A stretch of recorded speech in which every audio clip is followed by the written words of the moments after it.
In this video, I want to give you a breakdown of all the daily tools that I use as a data scientist. As there are quite a few, I'm going to break them down into the following categories: programming, AI, management and productivity, and communication. Let's get into it. A large part of being a data scientist is being able to program, particularly in Python. So it's really important that you have a really good development setup on your local machine. My main tool is PyCharm, which is my go-to IDE.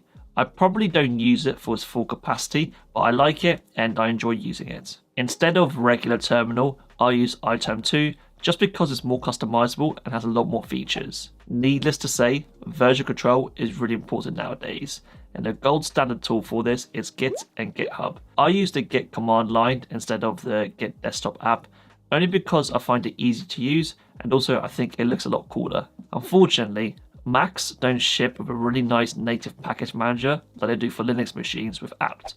This is why I install Homebrew, which is basically, or it's dubbed as the missing package manager for macOS. And for me, Anaconda is just way too clunky, so I use PyEnv and Poetry as my default environment and package manager. As you can see, my setup is pretty minimal because having too many tools will just confuse my little brain.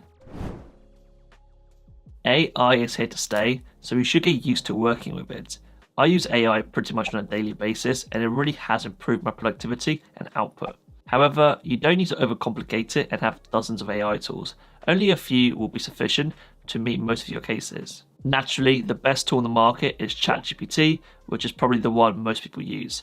I think the $20 subscription for the Plus version is an absolute bargain because, like I said, I use it every single day and it pretty much helps me in all forms of life and work. And the final AI tool I use is GitHub Copilot, which is an AI coding tool that lives inside your IDE. I often find sometimes it's better than ChatGPT because it has more kind of awareness around your project and more context behind what you're trying to do. So it often gives kind of better suggestions about like functions, doc strings, tests, etc. because it has that more knowledge about the problem you're trying to do. I would say it improves my coding speed by about 5 to 10%, but it really does vary per project. Of course, there are so many more AI tools out there, but like I said at the beginning, I think less is more. And being really proficient in a few tools is often a lot better than just trying out every single new tool under the sun.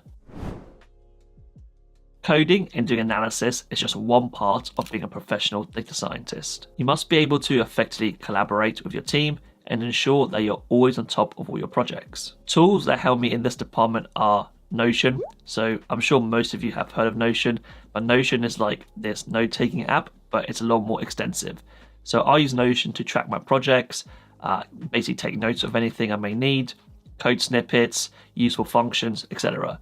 I treat Notion basically like my own personal wiki, and it stores anything that I may need in the future. I also use Miro, which is basically a digital whiteboard, but it's really clean and smooth, and I find it very helpful when trying to explain things through diagrams or scoping work with my colleagues. Having somewhere to store your files is pretty much a necessity nowadays, and for this I use Google Drive. But to be honest, you can use any other software out there like Outlook or Microsoft. It just comes down to personal preference. In a similar vein, you're also going to need some sort of digital calendar. For this, I use Google Calendar, mainly because I already use Drive, and so it makes sense that I use the Google ecosystem. But again, it doesn't really matter, just pick a product you like and just start working with it. Jira is another tool that I used, which is really prominent within the tech industry, and it's basically a project management software where if you're working in Agile or Kanban, it's really suitable for that. And finally, I use Rectangle, which easily allows me to reshape and resize my windows on my Mac. It's all good building some sort of fancy machine learning model that generates $1 million in revenue for the business. But if you don't tell anyone about it, how will they ever know? Communication is an essential and crucial skill for data scientists to master, and having the right tools can really improve your communication abilities. My main tool of communication is Slack. Slack is like the default messaging communication system for tech companies. It integrates really well with other products like Jira, Google, Miro, and so this is why it's quite preferable for tech companies. I personally really like it. I prefer it to Microsoft Teams, and in general, I think the Slack ecosystem is just a lot better. I also use LaTeX a lot when communicating any form of mathematics. So for my blog, for these videos, and even in my work, I would use LaTeX quite a lot. to construct and make equations to explain my thought process. LaTeX is by far the best tool for this, in my opinion, because, just try and use the equation editor in Google Docs. It's really hard to get it working, and LaTeX is just so much better and so much quicker. I use Gmail as my default email provider. Again, only because I use the whole Google ecosystem, so it makes sense that Gmail is my default provider.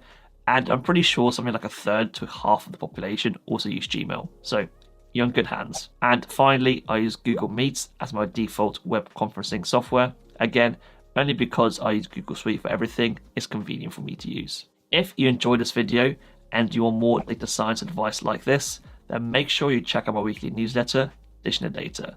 I send it every Monday morning, and it's all about my thoughts and experiences as a practicing data scientist. If that sounds interesting, I'll leave a link in the description below for you to check it out.